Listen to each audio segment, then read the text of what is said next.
video, one topic, one step closer to your goals. Hello दोस्तों, I hope everyone is full of energy and ready to learn. Today we are starting the third part of our chapter, reproduction in lower and higher plants. We are going to study structure of anatropous ovule and megasporogenesis, development of female gametophyte in this video. Let's get started. Before that, we are going to study types of flower depending upon carpel, whether the carpel is fused or free, and number of ovules present in the ovary. In the case of carpel, carpel is the individual of gynoecium. Carpel is also known as megasporophyll. Yes, and anther is also known as microsporophyll. You should remember that. तो carpel में अगर ovaries की बात करें तो ovaries अगर fuse होगी तो उसे हम सिन कार्पस कंडीशन कहते हैं। ओवरी फ्री होगी तो उसे हम एपोकार्पस कंडीशन कहते हैं। तो एपोकार्पस कंडीशन में एग्जाम्पल इज माइकेलिया। माइकेलिया में जो ओवरीज है ये फ्री है। And in syncarpous condition example is brinjal. Brinjals में यहाँ पर वी कैन सी ओवरीज इस प्रकार से फ्यूज्ड होती है। Now depending upon number of ovules in ovary, अगर एक ही ओव्यूल है ओवरी में तो अगर आगे जाकर ovule will be converted into seed, तो आगे जाकर एक ही फ्रूट में एक ही सीड प्रेजेंट होगी, जैसे कि मैंगो। तो और wheat and paddy that is rice, ये भी एग्जाम्पल है यूनी ओव्यूलेट फ्लावर के। यूनी ओव्यूलेटेड फ्लावर में क्या होता है, ओवरी में सिर्फ एक ओव्यूल होता है, जिसके वजह से आगे जाकर जब फ्रूट बनता है तो फ्रूट में सिर्फ एक सीड प्रेजेंट होता है। And the second is multi ovulated. Multi ovulated मतलब बहुत सारे more than one ovules present है, मल्टीपल ओव्यूल्स प्रेजेंट है। जैसे एग्जाम्पल में यहाँ दिया है टमाटो एंड लेडी फिंगर। तो tomato and lady finger is example of multi ovulated ovary या फिर मल्टी ओव्यूलेटेड फ्लावर। तो ये हो गए फ्लावर के types depending upon carpel and number of ovules. Now we will study structure of anatropous ovule. Anatropous ही क्यों स्टडी करने वाले हैं और हमने सिर्फ ओव्यूल क्यों नहीं कहा, एनाट्रोपस ओव्यूल क्यों कहा? Because you can see there are different types of ovules depending upon the rotation, their orientation. तो यहाँ पर यू कैन सी कि ये स्ट्रेट है तो इसे अट्रोपस ओव्यूल कहा, ये 180 डिग्री से रोटेटेड है, इसे एनाट्रोपस कहा। सिमिलरली अलग अलग ओरिएंटेशन से अलग अलग नाम हैं, वो हमें सीखने नहीं है। We are going to focus only on anatropous ovule, जहाँ पर वी विल सी कि माइक्रोपाइल क्या होता है, चलाजा क्या होता है, और उस प्रकार से ओरिएंटेशन की जो डेफिनेशन है वो भी हम देखेंगे। ओके, पहले हम स्ट्रक्चर अच्छे से समझेंगे। जब हमें डायग्राम अच्छे से क्लियर होती है तब हम डायग्राम से थ्योरी लिख पाते हैं। स्टार्टिंग विथ प्लेसेंटा, हमने देखा था ओवरी, ओवरी के अंदर ओवेरियन कैविटी और वहाँ पे प्लेसेंटा होता है जिससे ओव्यूल्स जुड़े होते हैं। जैसे कि ये ओवरी है, इसमें ओवेरियन कैविटी, और अगर यहाँ पर ऐसी ओरिएंटेशन है तो ये प्लेसेंटा और इससे जुड़े होते हैं ऐसे ओव्यूल्स। तो इस प्रकार से हम इस एक ओव्यूल का स्ट्रक्चर यहाँ पढ़ रहे हैं। ओके, सो ओव्यूल प्लेसेंटा ऐसा स्ट्रक्चर होता है, कुशन लाइक टिश्यू होता है जिससे ओव्यूल अटैच होता है। प्लेसेंटा और ओव्यूल को अटैच करने वाली स्टॉक, स्मॉल डंडी, इसे हम कहते हैं फ्यूनिकल। तो फ्यूनिकल समझ में आया, small stalk which attaches ovule, body of the ovule with placenta. Now the point of attachment, जहाँ पर body of ovule and funicle is attached, is known as hilum. तो हाइलम ऐसा पॉइंट है जहाँ पर ओव्यूल की बॉडी और फ्यूनिकल अटैच होते हैं। Okay, clear with hilum. Third thing is integuments. Integuments are the coverings around the ovule. तो जो बाहर की इंटीग्यूमेंट है उसे आउटर इंटीग्यूमेंट कहेंगे, इनर इंटीग्यूमेंट मतलब अंदर वाली इंटीग्यूमेंट या फिर प्रोटेक्टिव कवरिंग। ओके, तो ये इंटीग्यूमेंट भी क्लियर है। उसके बाद ये जो अंदर का पार्ट है, अंदर का टिश्यू है ये पूरा, it is parenchymatous tissue known as nucellus. तो इसे क्या कहेंगे? Nucellus. Nucellus is the parenchymatous tissue present inside the ovule. After that ये जो एंड है, यहाँ पर फ्री एंड है और यहाँ पर इंटीग्यूमेंट्स प्रेजेंट नहीं है। इस एंड को हम कहेंगे माइक्रोपाइल, माइक्रोपाइलर एंड। तो ये माइक्रोपाइल है। उसके बिल्कुल अपोजिट जो एंड होता है उसे हम चलाजा कहते हैं। वो ओव्यूल का बेस होता है और उसे चलाजा कहते हैं। And this is the structure of embryo sac. तो ये पूरी है एम्ब्रियो सैक। एम्ब्रियो सैक के अंदर वी कैन सी ये एग है, उसके साइड में, ईदर साइड में है, मतलब दोनों साइड में सिनर्जिड्स प्रेजेंट है, और अपोजिट साइड में ये जो 3 सेल्स है ये एंटीपोडल सेल्स है। जो सेंटर में 2 न्यूक्लियाई प्रेजेंट होते हैं, 2 फ्री न्यूक्लियाई सेंटर में होते हैं, और वो जब फ्यूज हो जाते हैं तो उसे हम कहते हैं सेकेंडरी न्यूक्लियस। और जब वो 2 अलग अलग न्यूक्लियाई होते हैं तब हम उसे कहते हैं पोलर न्यूक्लियाई। तो ये है स्ट्रक्चर ऑफ एम्ब्रियो सैक, जो हम आगे जाकर बनती कैसी है एम्ब्रियो सैक और उसके हर एक सेल का फंक्शन या फिर प्रॉपर स्ट्रक्चर हम देखेंगे। तो embryo sac will be covered next. अब तक chalaza, micropyle, nucellus, integuments, funicle, hilum, ये सारी चीज़ें क्लियर होनी चाहिए। ये है structure of anatropous ovule. Now let's begin with the theory. अगर आपको स्ट्रक्चर समझा है, थियोरी तो बहुत इजी है। तो कॉमन इन एंजियोस्पर्म्स, मतलब एनाट्रोपस ओव्यूल जो होता है वो एंजियोस्पर्म्स में कॉमन होता है, इसलिए हम एनाट्रोपस ओव्यूल ही पढ़ने वाले हैं। Micropyle is directed towards and downwards. Micropyle is directed downwards and is present adjacent to funicle. तो इसका क्या मीनिंग है? We will study through this diagram only. तो उन्होंने क्या कहा कि माइक्रोपाइल जो है इज डायरेक्टेड डाउनवर्ड्स, मतलब उसकी डायरेक्शन डाउनवर्ड्स है। जैसे हमने जो अर्थ्रोपस ओव्यूल देखा था, अर्थ्रोपस ओव्यूल, सॉरी, ओके, तो जैसे हमने अर्थ्रोपस ओव्यूल देखा था जिसमें ये जो माइक्रोपाइल थी ये ऐसा स्ट्रेट था, तो माइक्रोपाइल वाज अपवर्ड डायरेक्टेड, और यहाँ पर माइक्रोपाइल क्या कहा है? डाउनवर्ड डायरेक्टेड है। So micropyle is directed downwards and micropyle is adjacent to funicle, मतलब फ्यूनिकल के बिल्कुल साइड में है। दिस इज फ्यूनिकल एंड उसके साइड माइक्रोपाइल। तो ये है एनाट्रोपस ओव्यूल का ओरिएंटेशन। तो this is the description of anatropous ovule. जैसे मैं इस डायग्राम में अगर बोलूँ तो यहाँ पर micropyle is directed upwards and funicle यहाँ है, और माइक्रोपाइल तो अपोजिट है, माइक्रोपाइल इज नॉट एडजेसेंट। तो अर्थ्रोपस ओव्यूल की ये ओरिएंटेशन होगी। और एनाट्रोपस ओव्यूल की क्या ओरिएंटेशन है? Micropyle is adjacent and directed downwards. Okay, तो ये लाइन सबको अच्छे से समझ आ गई होगी। आगे की सारी लाइंस जो मैंने बताया वही इंग्लिश में है कि funicle is small stalk which attaches ovule with placenta. Funicle एक स्मॉल स्टॉक है जो ओव्यूल को प्लेसेंटा से अटैच करती है। हाइलम क्या है? Place of attachment of फ्यूनिकल्स with main body of ovule. Ovules की मेन बॉडी और फ्यूनिकल का जो अटैचमेंट है उस पॉइंट को हाइलम कहते हैं। न्यूसेलस क्या है? सेंट्रल पैरेन्काइमेटस टिश्यू है। इंटीग्यूमेंट्स क्या है? इंटीग्यूमेंट्स प्रोटेक्टिव कवरिंग है। प्रोटेक्टिव कवरिंग है जो न्यूसेलस या फिर पैरेन्काइमेटस टिश्यू जो है न्यूसेलस उसके अराउंड प्रेजेंट होती है, और 2 प्रोटेक्टिव कवरिंग होती है, inner integument and outer integument.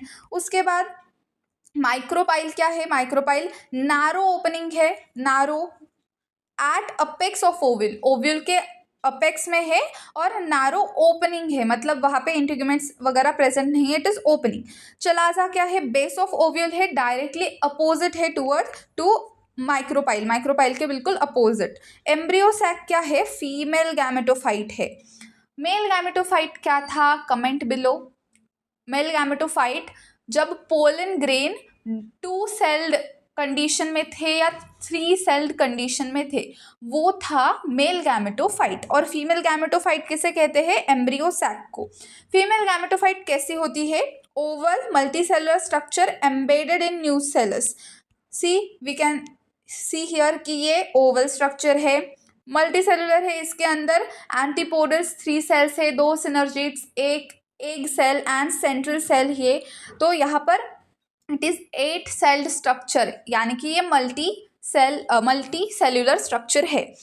And it is embedded in nucellus. तो ये पूरा न्यूसेलस का पैरेन्काइमेटस टिश्यू है, इसके अंदर एम्बेडेड मतलब घुसा हुआ स्ट्रक्चर है एम्ब्रियो सैक का। तो ये सारा डिस्क्रिप्शन क्लियर है।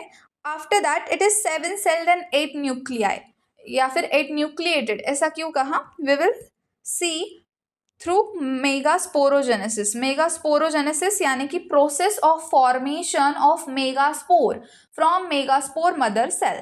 तो जो मेगास्पोर मदर सेल है, मतलब ऐसी सेल जो कि मियोसिस कर 4 हैप्लॉइड मेगास्पोर बनाएगी। तो megaspore mother cell is diploid cell which will do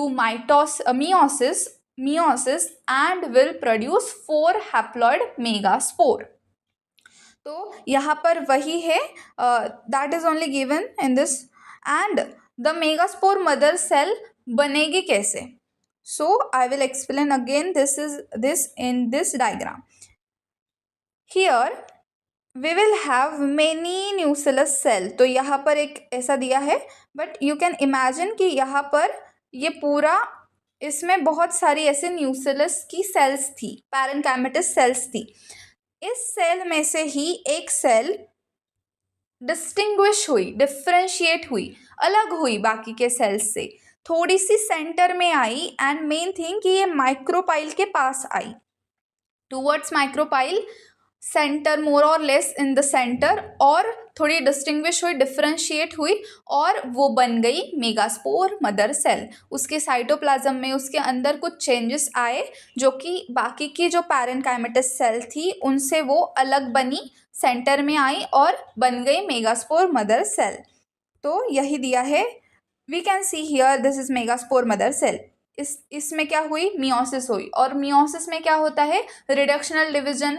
diploid cell के 4 हैप्लॉइड सेल्स बन जाते हैं, और जो बना वो है मेगास्पोर्स।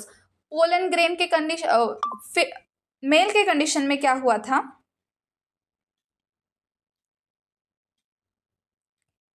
पोलन ग्रेन के कंडीशन में या फिर मेल के कंडीशन में क्या हुआ था? In anther microspore mother cell से 4 माइक्रोस्पोर्स बने थे। तो वहाँ पर हमने माइक्रोस्पोर यूज किया, और जो फीमेल में बनते हैं उन्हें हम मेगास्पोर वर्ड यूज करते हैं।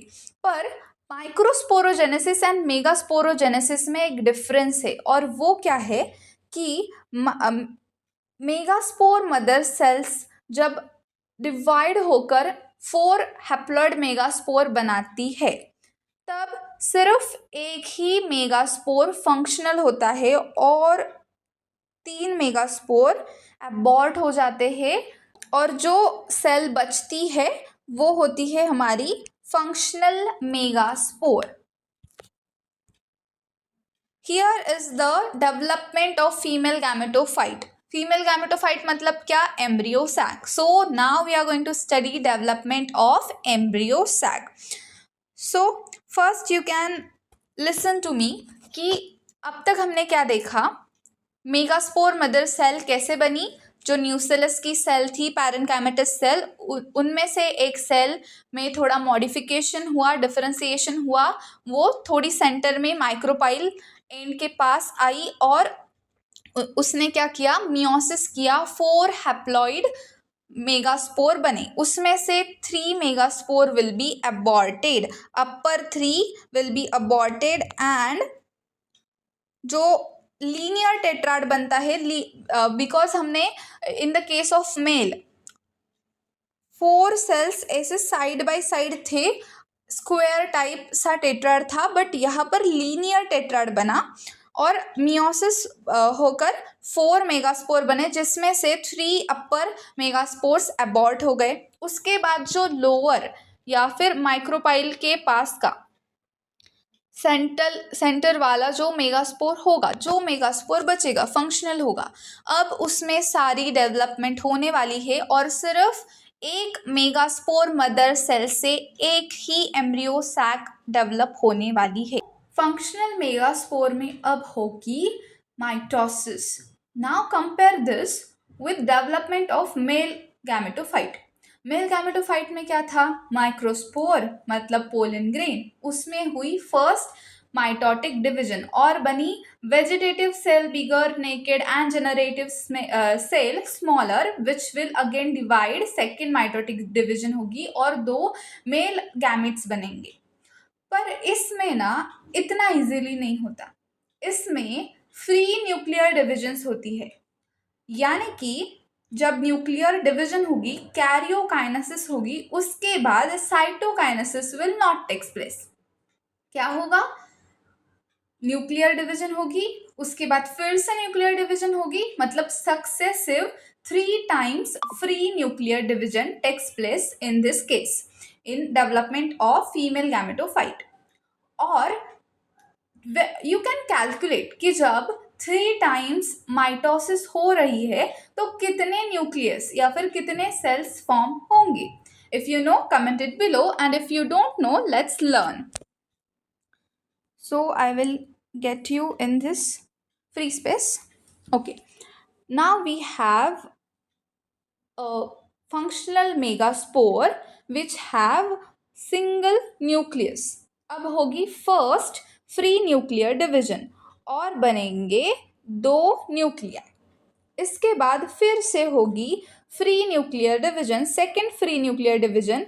ये जो एक न्यूक्लिया है इससे बनेंगे 2 न्यूक्लिया एंड ये जो दूसरा न्यूक्लिया है इससे बनेंगे 2 nuclei and last third free nuclear division. इस केस में हर एक न्यूक्लियाई से और 2 न्यूक्लियाई बनने वाले हैं, यानी कि इससे 2, इससे 2, इस न्यूक्लियस से 2 एंड इस न्यूक्लियस से 2। इस प्रकार से at the end of 3 mitotic divisions we are going to get 8 nuclei. Okay,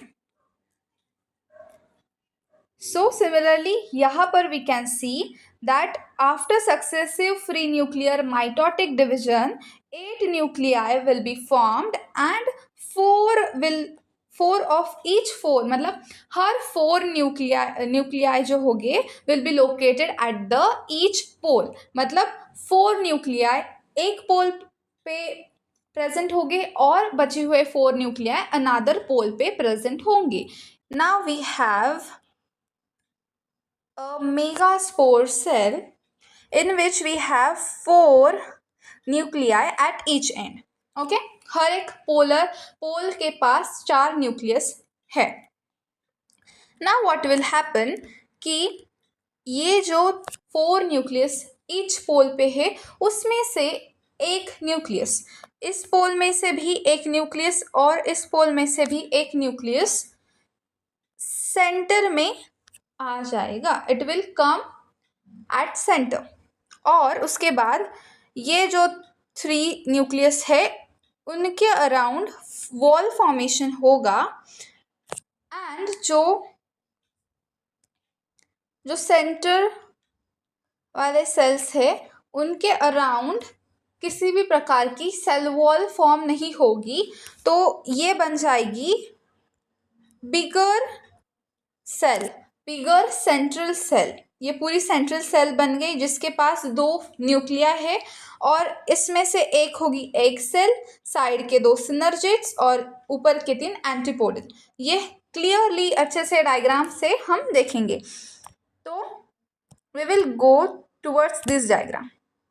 now in this diagram you can see megaspore mother cell, जो कि न्यू सेलस में से एक सेल क्या हुई थी, डिफरेंशिएशन कर बीच में सेंटर में आई थी। उसने किया मियोसिस से बना linear tetrad of 4 haploid, tetrad यानी कि 4, तो लीनियर 4 हैप्लॉइड सेल्स बनी, जिसमें से अपर 3 या फिर 3 of the megaspores will be aborted और डीजेनरेटेड। तो ये 3 सेल्स डीजेनरेटेड दिखाई है, और ये एक मेगास्पोर है या फिर एम्ब्रियो सैक है haploid. Embryo sac we will say premature embryo sac, और उसके बाद जब मैच्योरेशन होगा तो ये है फाइनल एम्ब्रियो सैक। तो ये जो मेगास्पोर है, फंक्शनल मेगास्पोर है, ये फर्स्ट सेल है ऑफ फीमेल गैमेटोफाइट। इसमें क्या हुआ, फर्स्ट माइटोसिस हुई, 2 न्यूक्लियस फॉर्म हुए, सेकेंड माइटोसिस से 4 एंड थर्ड माइटोसिस से 8 न्यूक्लियस फॉर्म हुए, और इन्होंने डायरेक्टली वो सेल्स में कन्वर्ट हो गए हैं। ये भी इसी डायग्राम में दिखाया है। 3 एंटीपोडल सेल्स है ये, इसमें से साइड के 2 सिनर्जिड्स है, मिडिल एग सेल है। एक cell is female gamete. Male में क्या था, 2 मेल गैमीट फॉर्म हुए थे, यहाँ पर सिर्फ एक फीमेल गैमीट बनी है जो कि है एग, और ये 2 पोलर न्यूक्लियाई बने हैं।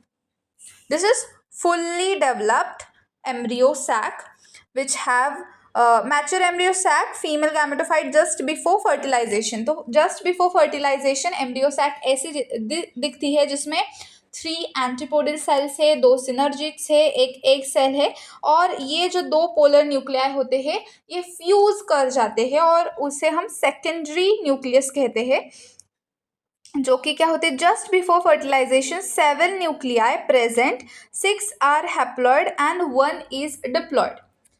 जस्ट बिफोर फर्टिलाइजेशन ऐसे दिखती है, but this is the final embryo sac. अगर एम्ब्रियो सैक में 2 ऑप्शंस आ सकती है, ऑप्शन नंबर 1 8 न्यूक्लिएटेड 7 सेल्ड, जिसमें सभी के सभी न्यूक्लियाई कैसे है, हैप्लॉइड है, सभी के सभी सेल्स कैसे है, हैप्लॉइड है।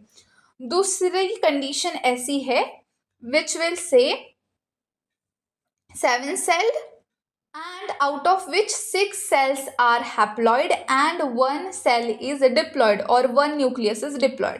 तो generally when they ask 7 celled 8 nucleated, ऐसी ही कंडीशन जनरली आस्क की जाती है, और अगर जस्ट बिफोर फर्टिलाइजेशन है तो जो पोलर न्यूक्लियाई थे वो फ्यूज करके सेकेंडरी न्यूक्लियस बनाएंगे। ओके, दैट इज क्लियर, दोनों कंडीशंस क्लियर है, दोनों राइट स्टेटमेंट है। एक ऐसे स्टेटमेंट है जो कि जस्ट बिफोर फर्टिलाइजेशन के बारे में बताई है, 6 हैप्लॉइड सेल्स है, एक डिप्लॉइड सेल है, तो टोटल मिलकर 7 सेल है और 7 न्यूक्लियस है या फिर 7 न्यूक्लियाई है, जिसमें से 6 न्यूक्लियाई हैप्लॉइड है और एक डिप्लॉइड है। ये कंडीशन है जस्ट बिफोर फर्टिलाइजेशन। दूसरी कंडीशन जो मोस्ट ऑफ द क्वेश्चंस में पूछी जाती है, 7 सेल्ड 8 न्यूक्लिएटेड, इसमें सारे न्यूक्लियस हैप्लॉइड है और बीच के जो 2 पोलर न्यूक्लियाई है वो हैप्लॉइड है, सेपरेट है। Okay, now we will see this mature embryo sac, जिसमें नाउ मैच्योर मतलब जस्ट बिफोर फर्टिलाइजेशन वाली नहीं, ये भी मैच्योर ही होती है, जिसमें पोलर न्यूक्लियाई 2 हैप्लॉइड अलग अलग है। तो ये 2 पोलर न्यूक्लियाई है और ये जो है ये सेंट्रल सेल है। After that these are antipodal cells, 3 antipodal cells है। एंटीपोडल सेल्स चलाजा एंड के पास होते हैं, चलाजा एंड के पास, और जो एग सेल होती है, एग सेल और सिनर्जिड यानी कि मिलकर बनाते हैं एग एपरेटस, ये होता है माइक्रोपाइलर एंड के पास। ओके, ये जो एग सेल दिखाई है और ये जो 2 सेल्स है ये है सिनर्जिड्स। सिनर्जिड्स के पास एक स्ट्रक्चर होता है जो कि है filiform apparatus. You can see here filiform apparatus. इसका काम होता है guide pollen tube towards egg. तो जो पोलन ट्यूब फॉर्म होगी उसको डायरेक्शन देने का काम, उसे गाइड करने का काम होता है फिलीफॉर्म एपरेटस का। Now we will again read the theory. तो थियरी में मैंने सब कवर किया है, we just have to read कि जो 3 माइक्रोपाइलर एंड के पास जो सेल्स होंगी उसमें से एक एग सेल होगी, लार्ज सेंट्रल हैप्लॉइड, और 2 जो होंगे वो सपोर्टिंग सिनर्जिड सेल होंगे। दोनों मिलकर 2 synergid cells plus 1 egg cell is equal to egg apparatus। Egg apparatus बनाते हैं। सिनर्जिड शो करता है हेयर लाइक प्रोजेक्शन, जिसे हम फिलीफॉर्म apparatus कहते हैं, जो क्या करता है, गाइड करता है pollen tube towards egg. Pollen tube को एग के पास लेकर जाने का काम, गाइड करने का काम किसका होता है, फिलीफॉर्म apparatus। जो 2 पोलर न्यूक्लियाई थे, हर एक न्यूक्लियस मतलब हर एक पोल से, ऊपर वाला पोल एंड नीचे वाला पोल, हर एक पोल से एक एक न्यूक्लियस आता है, माइग्रेट होता है टूवर्ड्स सेंटर, जो 2 पोलर न्यूक्लियाई बनाते हैं। एंड जो 3 न्यूक्लियाई प्रेजेंट होते हैं टूवर्ड्स चलाजल एंड, तो वो बनाते हैं antipodal cells. So embryo sac is 7 celled 8 nucleated structure. This is the theory part, जो मैंने पहले ही बताया था। यहाँ पर क्या दिया है, method of embryo sac development from single megaspore is described as monosporic development. Monosporic development, you can remember कि जो मेल में हो रहा था उसमें क्या हो रहा था, माइक्रोस्पोर मदर सेल मियोसिस कर 4 या फिर टेट्राड ऑफ माइक्रोस्पोर्स बना रही थी, 4 माइक्रोस्पोर्स बना रही थी। But in this condition 4 megaspores तो बनते हैं, पर सिर्फ 1 मेगास्पोर ही फंक्शनल बचता है, और वही एम्ब्रियो सैक बनाता है, फीमेल गैमेटोफाइट बनाता है। Means 1 megaspore mother cell give rise to 1 female gametophyte, and in the case of male 1 microspore mother cell give rise to 4 male gametophyte या फिर 4 pollen grains। तो इसमें क्या हो रहा है, सिर्फ एक मेगा स्पोर ही डेवलप हो रहा है into embryo sac, into female gametophyte. Means monosporic development इसे कहते हैं, एक ही स्पोर डेवलप हो रहा है, monosporic development. In angiosperms development of female gametophyte is endosporous, that is within the megaspore. मतलब मेगास्पोर ऐसा हुआ क्या कि मेगास्पोर एक सेल थी और वो उसमें साइटोकाइनेसिस हुई। साइटोकाइनेसिस किस में भी नहीं हुई, साइटोकाइनेसिस होके 2 सेल्स बनी, 3 सेल्स बनी, ऐसा ना पोलन में हुआ, पोलन ग्रेन में नहीं हुआ, और ऐसा यहाँ पर मेगास्पोर में भी नहीं हुआ। पोलन ग्रेन के अंदर ही डिविजन हुई थी, और vegetative generative cell pollen grain के अंदर ही थे, एक्साइन लेयर, इंटाइन लेयर के अंदर ही बने थे। सिमिलरली यहाँ भी जो मेगास्पोर बना उसके अंदर ही फ्री न्यूक्लियर डिवीजन हुई और फिर सेल वॉल बनी, पर उस मेगास्पोर के अंदर ही बनी। साइटोकाइनेसिस नहीं हुआ, एक मेगास्पोर से 2 मेगास्पोर अलग अलग सेल्स नहीं बनी, ऐसी 7 सेल तो बनी, 7 सेल स्ट्रक्चर तो है, पर सारा मेगास्पोर के अंदर ही हो रहा है, इसलिए इसे endosporous, that is within megaspore, endosporous development कहते हैं। And we are done with this. यहाँ पर सिर्फ माइक्रोस्पोरोजेनेसिस एंड मेगास्पोरोजेनेसिस का डिफरेंस दिया है, तो ये डिफरेंस पूछा भी जा सकता है। एंड फॉर क्लियर अंडरस्टैंडिंग कि मेल में क्या हो रहा है, फीमेल फ्लावर में क्या हो रहा है, या फिर male part female part, male gametophyte कैसे डेवलप हो रहा है, फीमेल गैमेटोफाइट कैसे डेवलप हो रहा है, ये जब हम क्लियरली हमें डिफरेंसेस पता होंगे, सिमिलैरिटीज पता होंगी, तो हमारे ब्रेन में प्रॉपर नेटवर्किंग होती है और कंसेप्ट अच्छे से समझ आते हैं।